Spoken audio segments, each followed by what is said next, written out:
What's up guys, and welcome back to another EVE Online video. Today I want to start a new series kind of documenting and sharing my experience in rebuilding a Wormhole corporation. My original plan was to record this video whilst doing some case-based gas huffing in the background so that we at least kind of had something pretty and maybe interesting to look at, but I've scanned down three different case-based gas sites and in low sec, and all of them have been camped. So I'm back here in station. Figure I won't waste any more time and we'll just get this recorded. So here we are. We're just going to be on station. If you would like to see some other footage in the next couple of videos, let me know in the comments. I will try and do mining or gas huffing or something in the background, or I could just put some stock footage in. So let me know if you're happy just looking at a spaceship in a station, then that's of course great as well. Now if you're not new to my channel, you'll already know that I've been part of the leadership team of a Wormhole corporation called Disaster Area for a number of years now. I've actually been in Disaster Area for more than 5 years, and we've been living in wormholes for 4 of those. So you may be wondering, why do we need to rebuild a Wormhole corporation? Well, I guess a little bit of background is earlier this year we were subject to an eviction from our main wormhole, which we've been living in for over 3 years, and we did lose, and so we kind of lost access to our home for a short period, and a bunch of stuff with that. Now just a little bit on the format of the series. This episode I guess will be a little bit of background, what happened in the eviction and why we're rebuilding, and then I'll spend a couple of episodes probably getting up to the present day and what we've done so far, and then as we move forward just kind of share experience as we go for a little while, for the foreseeable. If that's interesting, consider liking and subscribing if you enjoy that and want to see more of this. But with that, let's go into a bit of background. So, okay, we were subject to an eviction. That happens in wormhole space all the time. It's an inherent risk of living in J space. No problems with that. We have historically fought off a couple of evictions successfully, but this time it was one of the big groups. I'm not going to mention them because I don't think there's any benefit in doing so, but we were facing one of the big guys and we couldn't really do anything. And now there's a few reasons for that. We had absolutely gotten complacent, no question. We were doing a lot of things wrong, a lot of things you shouldn't really do in J space, just generally stockpiling a load of stuff, letting certain administrative things get out of control, which I'll mention in a second, and just generally had let our activity levels drop off both in leadership and in the general group, so we were not in a position to pick up again and really defend effectively against a well-organized group. And so we lost and we got evicted. That's fine, that happens, but if you're not aware, if you don't live in J space, evictions are a really kind of emotionally and physically, but emotionally draining experience. They take a week to happen because of the structure timers, and you need to be on kind of 24 hours a day. If you want a realistic shot of surviving, you need to be on and be active like across a 24-hour period for a week. You need to be calling in all your favors, all your friends across the game, and even when it becomes clear that you're probably not going to win, you're not going to successfully fight it off, then you're moving into damage mitigation, which is suitcasing as much of your stuff as possible, or trying to exfil it from wormhole, which still, if the evictors are doing well and they're holding 24/7 hold control, then you're going to struggle to get that stuff out, and so there's a lot of work goes into it. So that's kind of why it's like properly just generally tiring, but then also as an emotional drain, of course. If you've spent some time building and living in that system, as mentioned, we were in there for over 3 years, you get emotionally attached to it.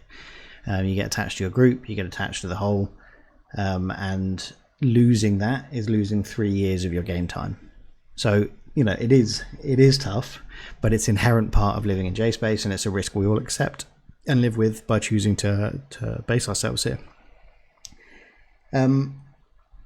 So we did have a go. We did try and fight them off, and we did eventually manage to exfil a bunch of stuff. So we suitcased a whole bunch of it, which, if you're not aware, suitcasing is where you chuck as much stuff as you can in to freighters, and then you log those freighters off before the structure is destroyed. And so then all of your stuff is kind of stored safe in your freighters, and they're logged off, and you log back in a couple of weeks later to hopefully an empty wormhole, and you start extracting the goods. Because if you're not aware, there is no asset safety in JSpace. So if a structure drops, all the loot, everything that's in it drops with it and is available for the attackers. And that actually loops me back to why we were a target.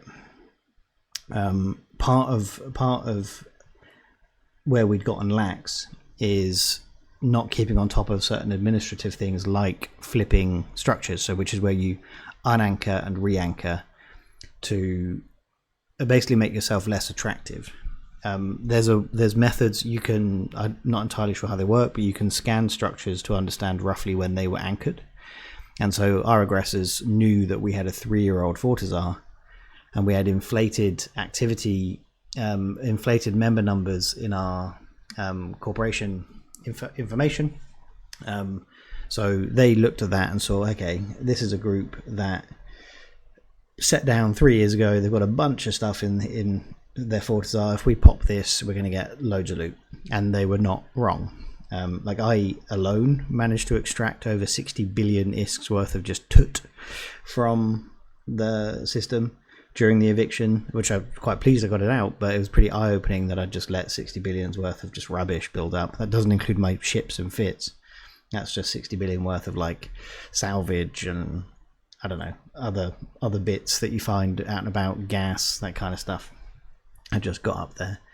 So I managed to get that out, but obviously people don't. And I think we were told by the evictors that they got about a 200 billion ISK drop. So pretty good drop for them, worth their time. But yeah, where was I going with that? So yeah, one of the administrative things we'd kind of failed on. We also didn't have enough doctrine ships stocked, and that kind of stuff. So all this to say, we got to a position where we did not have many active members. We had a lot of people log in for the eviction, mostly to get their stuff out, but actually active members ready to go, ready to fight, we were probably at 10 humans at that point. And so after the eviction, we had maybe 10 active humans. Most people that logged in to get their stuff out just left the corporation afterwards when they realized JSpace wasn't there anymore. And yeah, basically that's where we were. So we'd lost our system, and we had about maximum 10 active humans, and 3 of the most active directors, myself included, decided at that point that we were kind of tired. We were going to go and try something new. We'd had a good go in JSpace, and basically we were just tired. So the 3 of us told the corporation we were moving on. I handed the CEO back over to Hot Black, who had been relatively inactive due to real life commitments up until that point. And we were going to go move on. So that's why I'm talking about rebuilding. Essentially, the corp, I don't want to say it died, because that's not fair, but it got reduced to a point where Hot Black had decided he was just going to run a passive corporation that was mostly just a corporation by name. He would anchor a structure back in our system, partly to be able to unsuitcase, get everything out, the freighters and things, but also just to have a hole that those that wanted to stick around could continue to play kind of solo in JSpace with a structure. And that's kind of where we start from in this process. I actually took a decent break. I played some other games for a little bit. Weird, I know. logged into Eve from time to time to reset my planets and just kind of keep an eye on what was going on. But I was away from the game for a best part of a month, as were, it turned out, the other guys, the other directors. And after that month, upon reflection, after a bit of a break, we decided collectively that we'd really like to actually stay in Disaster Area. As I mentioned, I've been in here 5 years. That's not something you just step away from easily. But we decided we would like to have another shot at it, and see if we go for 5 years, 3 months. Have another go and see if we can really. We wanted to keep flying together.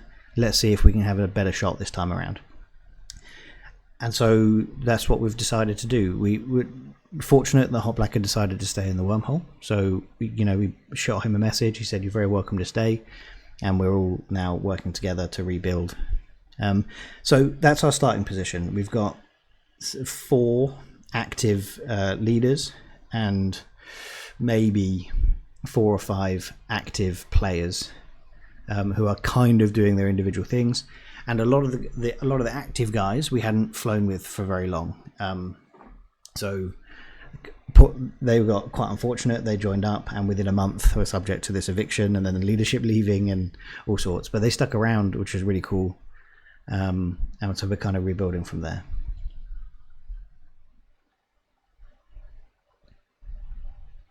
Now, if you've reached this point in the video, I just want to take a moment to also say that as we are rebuilding, Disaster Area is of course recruiting as well, and we're open to most players. Basically, you've just got to be friendly, pretty chill, and have a willingness to kind of help out and learn on whatever in JSpace. If that is of interest to you, if you've seen other things on my channel and you think this might be quite cool, or you want to have a go at living in JSpace, shoot me a mail in game. It's just Wadenderas. You can look me up and find me in game. Shoot me a mail, and then I'll get you set up with a link to our Discord so you can chat to one of our recruiters.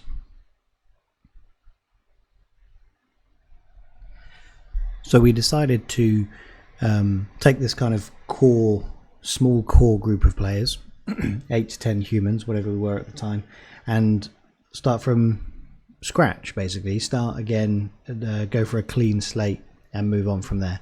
So we did get back set up in our original wormhole. We are back in the same wormhole.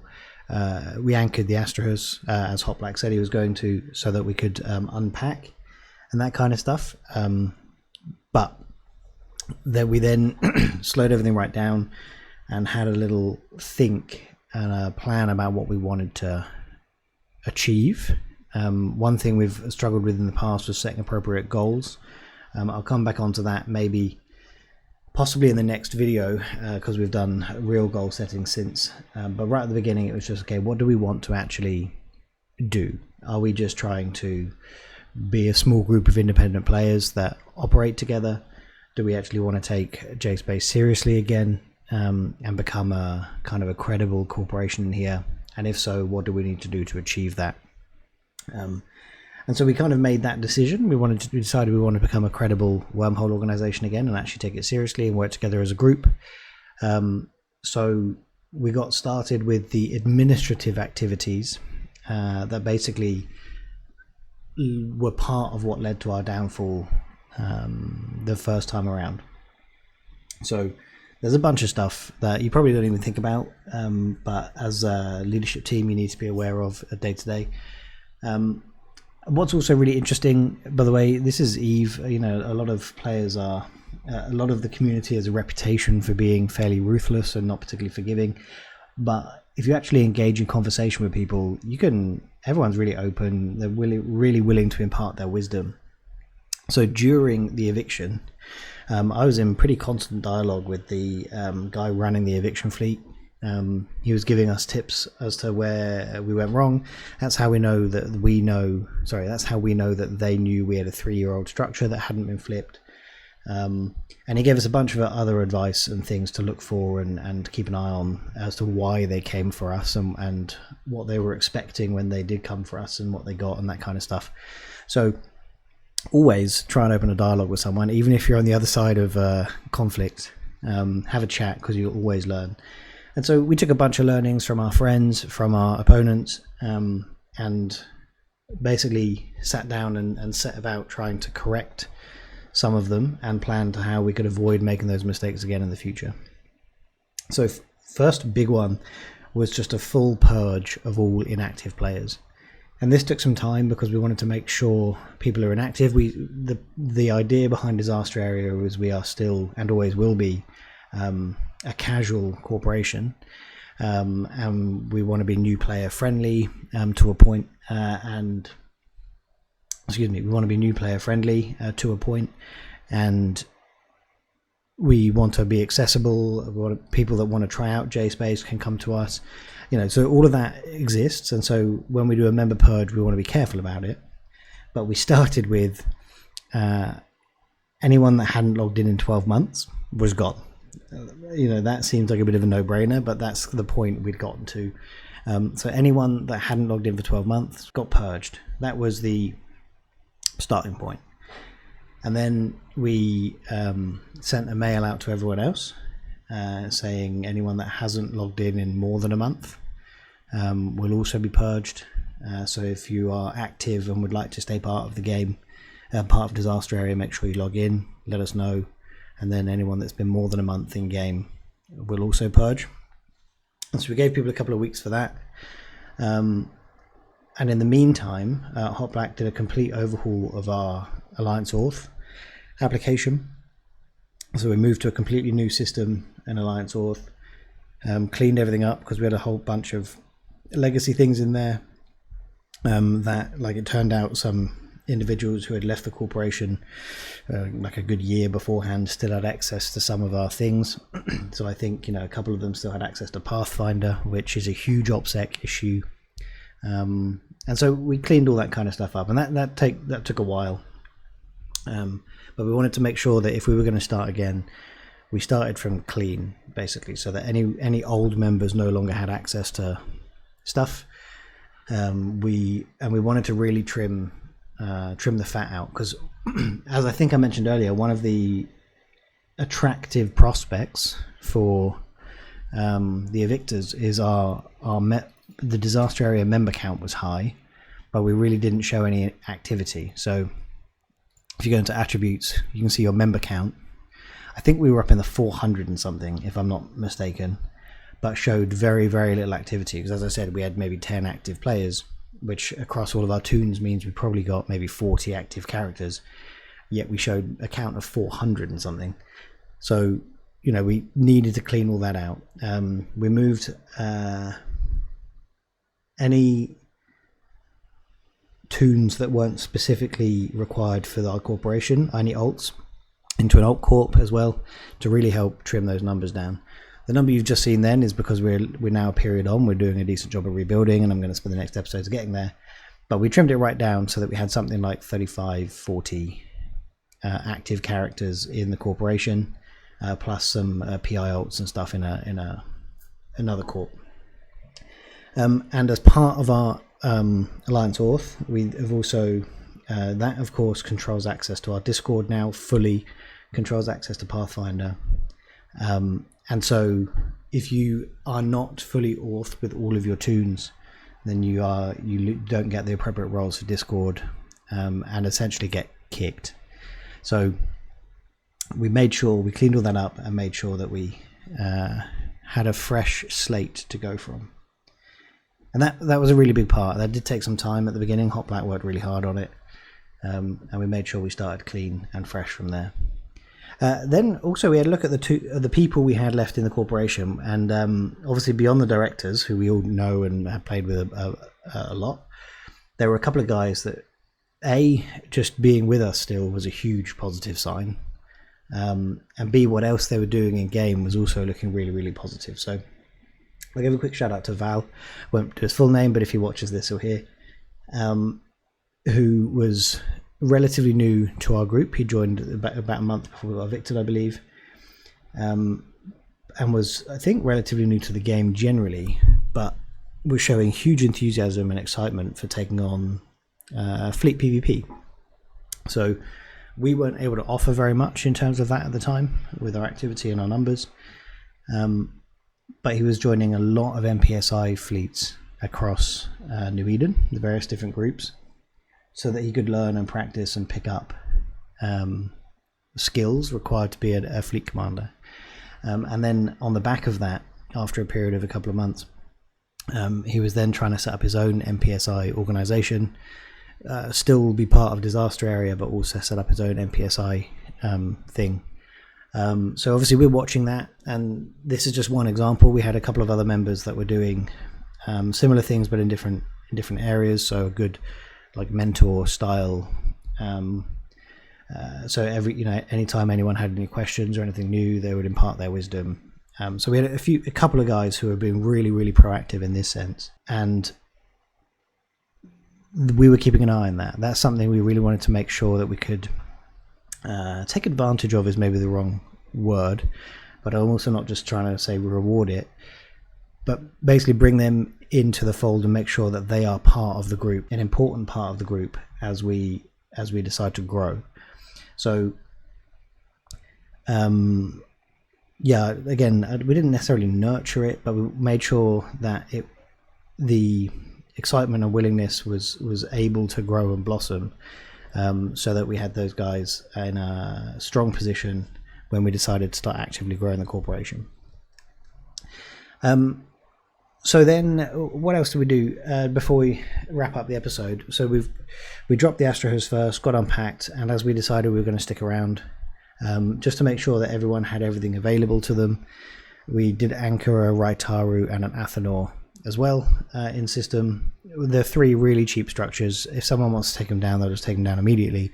But it just means we can run reactions in Hull, which, because of all the gas huffing, is quite important. And the Raitaru allows us to build stuff.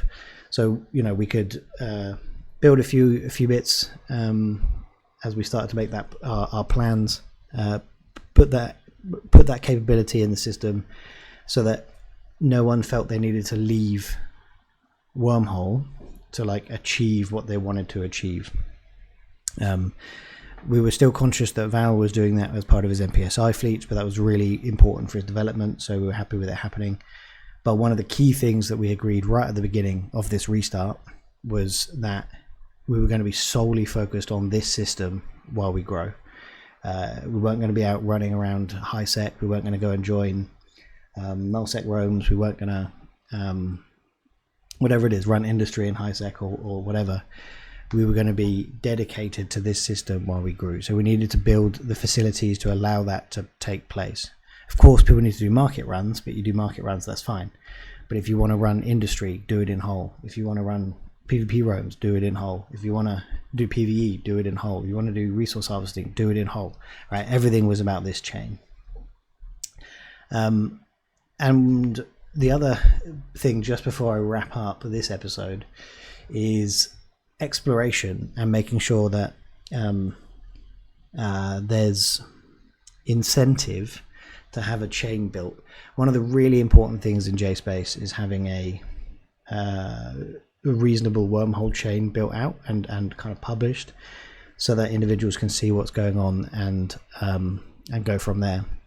We got really lucky at the time that one of our members was a scanning obsessive. So we did get really, really lucky with it. I will admit that. He was just out scanning constantly, so our chain was always quite well fleshed out and built. But to support them and to have others go and do it as well, one of the first things we did was to set up corporation leaderboards and use projects as kind of payouts, but also do a little bit of internal competition. So I did have, for quite a long time, just to encourage activity, have a small payout running as a project. So every time someone scanned a new signature, they got 100,000 or 10,000. 100,000 ISK, I think, for every signature they scanned.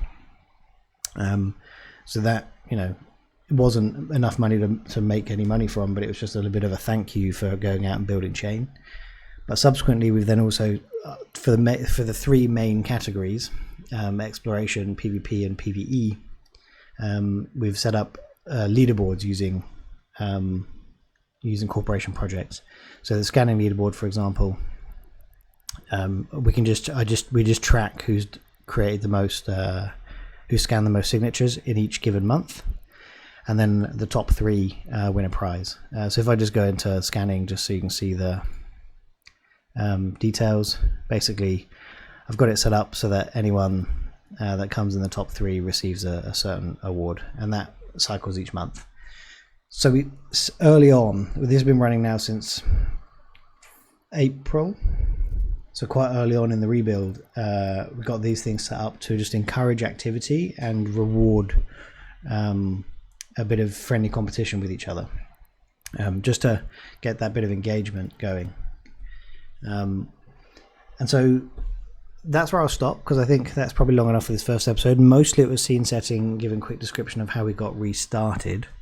The next episode I want to really build upon what happened next, essentially. So where we've gone from having just these leaderboards set up and having a few guys that kind of did a bunch of individual things, into getting a more cohesive group together again, and building from there. So if that's of interest, make sure you're subscribed so that you can see it. I hope you've enjoyed the video, and I hope this is going to be a decent format for a few videos for a short series. Yeah, I'm looking forward to doing it, particularly tracking how we grow, because when I've done the recap videos, I'm really excited about where this corporation is going to go. Things are looking really, really positive at the moment. So yeah, thanks for watching, guys. Looking forward to sharing this with you, and I hope to see you all in the next one. Cheers.